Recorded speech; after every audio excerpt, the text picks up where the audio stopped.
Hey everybody, Marcos Villegas here with Jarrett Hurd, the reigning 154 IBF and WBA unified champion on this Wilder versus Fury card. You're the co-main event man on this big pay-per-view card.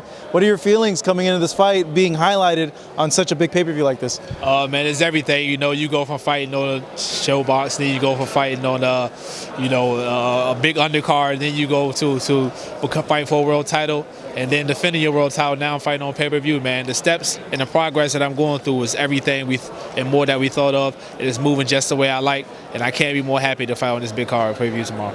When you're in a position like this, do you ever sit back and think like, man, like I made it, like I'm here, like I can't believe I made it to this point? Like, does it seem like a dream sometimes? It does, man. And the crazy thing about it, that all this is going on, unified champion, fighting on pay-per-view, you know, getting the great paydays. But I'm still at my mom's house, so it's like, yeah. So it's like, a lot has changed in me with the sport, but once I get back home, you know, that's what keeps me grounded and so humble that I haven't made too much changes differently, man. You know, I keep telling myself move out, but I'm never at home. I'm like, man, why I'm rushing to a house when, you know, you're never at the house. So, but it's still a blessing, man, the position I'm in. So you've been there your whole entire life then, at your mom's house? Yeah, man, it's at the mom's house, man. I told myself if it ain't broke, don't fix it, man. It's like I heard Chris Algieri lived in his mom's basement for like a long period of time. As well, going into the Pacquiao fight, he was still living at his mom's house. How is that dynamic then, still being in there with your mom and being a world champion, making very, very good money as well? Exactly. The good things about it is, man, I'm able to be with my brother all the time, who helps me out a lot, and coming home to home cooked meals. You know, I don't have to. Yeah, I was gonna say that. That's like the biggest perk right there. I don't have to do a lot of cooking and things like that. And also, man, both of my parents are retired, so it's so convenient for me. They're such a big help with me here at home, and so is my brother, man. So, you know, it's working for me. You know, don't have to go out of town for camp. I keep the camps here at home in Maryland, and everything has been going great. So I feel like, man, why not? The girlfriend okay with it? Or the wife? That's how. Listen, I'm not wife yet, but you know, that's how it started off, man. Yeah. You know, she was okay. Head on over to my crib. It's my mom's house, but head on over. There you go, man. When I turned professional coming up, that's how things was, and now where I'm at today, she still is okay with it. It's not like I got to impress anybody, though. Same lady then. Same lady. Man, that's a good woman then. She stuck by you. Yeah, most definitely, man. That's good, man. So looking at this fight, people are wondering, why isn't this the Charlo fight? Like, what happened with that? Explain, you know, is that Charlo fight going to happen? And why didn't it happen in this fight? Oh, well, the Charlo fight is definitely going to happen. But I had an injury during the Lara fight, so, you know, I wanted to get a few fights in before the Charlo fight happened. Charlo fight's not going to be an easy fight for me. And also coming off 2 camps against Austin Trout and Arizona Lara, which is both southpaws. Those are 2 hard fights. Yeah. And also they're both southpaws. So I want to get in the groove with back to fighting right-handed fighters before coming up facing jermell Charlo. This opponent here, not a lot of people know about him.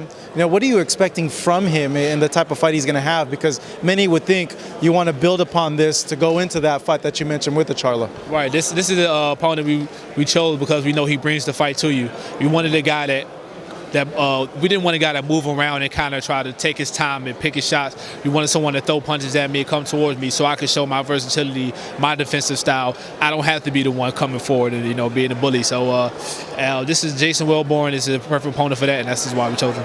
So I'm looking at you, and you're looking slim. You're looking like you're on weight, but I've seen you before, and you're a big guy. And a lot of people wonder, like, how does he make this weight cut? I saw a video of you, and you like did something with your sweatsuit and all this water came out from it. How much weight do you cut?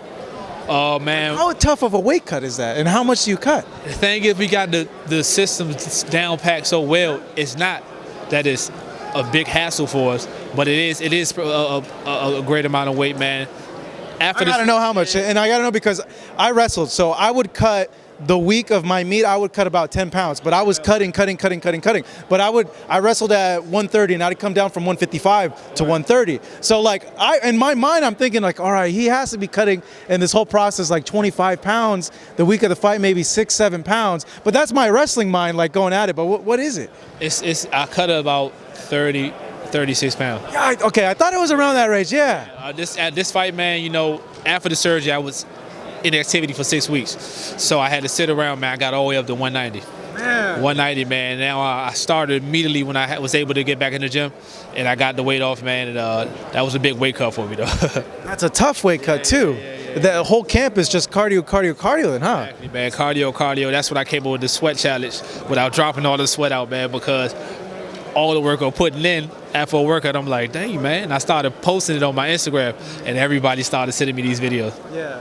So can you eat? Or the night before the weigh-in, you can't eat anything, you stop eating like at 6, no water, and you're able to cut maybe the last 4 or 5 pounds before the weigh-in. Listen, everybody may have their weight. We do. We all have our own. That was mine. Yeah. And it may be, I knew I could burn weight like in sleep, like 3-4 pounds in my sleep. Right, yeah. See, that's the thing though. And people don't enjoy the weigh-in days and the weigh-in week.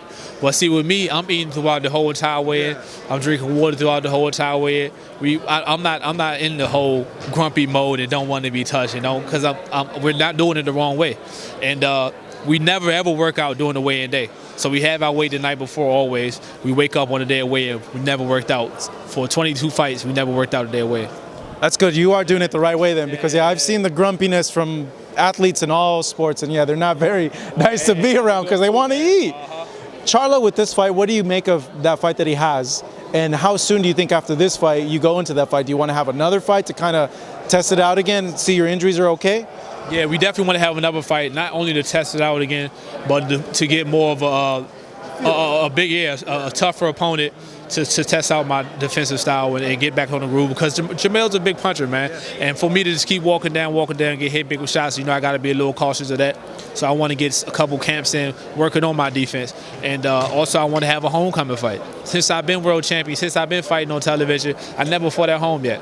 So, everyone's been asking for it. I've been wanting it too. And we want to have one homecoming fight. We're going to get right back in 2019, and then the Jermell Charlo fight. You think if you have that Charlo fight and you get the belt, that would be it at 154 and you would want to move up to 160? It all depends. A big goal of mine is to become the undisputed champion. Jaime McGee has the WBO title in my weight class. But I'm at this point, once I win the Jermell Charlo fight, if it's tough and I have to stick around for 2020 and things like that, and all for a fight with Jaime McGee, if it's not easy to make, it's bigger fights at me at 160. I'll just move up and take those fights. What fight would that interest you, I guess? The big fight for you would be 160. It's obvious. Once I beat the younger brother, guess who's coming for redemption? The older brother, man. So, those are the big fights for me up there. We got Triple G, we got those guys up there.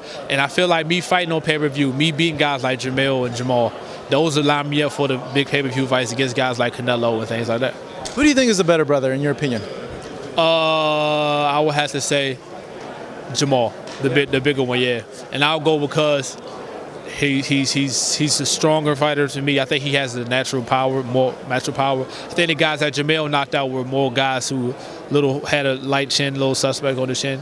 And I think Jermell's trying to develop a style that's not his. I think he's trying to be a big puncher. He started off as a nice boxer, great boxer. He's trying to be a big puncher now, and it doesn't fit him well. I think that fits more the Jamal style. He's grown into the bigger fighter, and Jermell has to get back to what he knows. Yeah, a lot of times I think fighters fall in love with that, with the knockouts and wanting to get the knockouts because people want to see the knockouts, and I think you're right with that. Like sometimes they do fall into that. Exactly, man. I think that's what happened with him, man. He switched trainers over there with Earl Spence and Derrick James, and who knows, man. He's probably picking up more of the walk you down type style that Earl develops. And it's what I see is not suitable for him. Maybe for the older brother, but not for him. You've seen that movie It Follows by chance? No, I haven't seen that movie. So it's like a horror movie, and this guy just keeps following the person, and that's you, man, because you keep following these guys you fight in the ring. Like they can do anything they want to, and you're just there. You're like the Terminator. Just you keep on coming, you keep on coming. I know your nickname's Swift, but I always categorize you in my head as like this guy's like a freaking Terminator in the ring. You're a good dude, man. I like you, man. Thank you. It's good chatting with you, Jarrett. As the co-main event here on this Tyson Fury Deontay Wilder card happening in Los Angeles here at the Staples Center.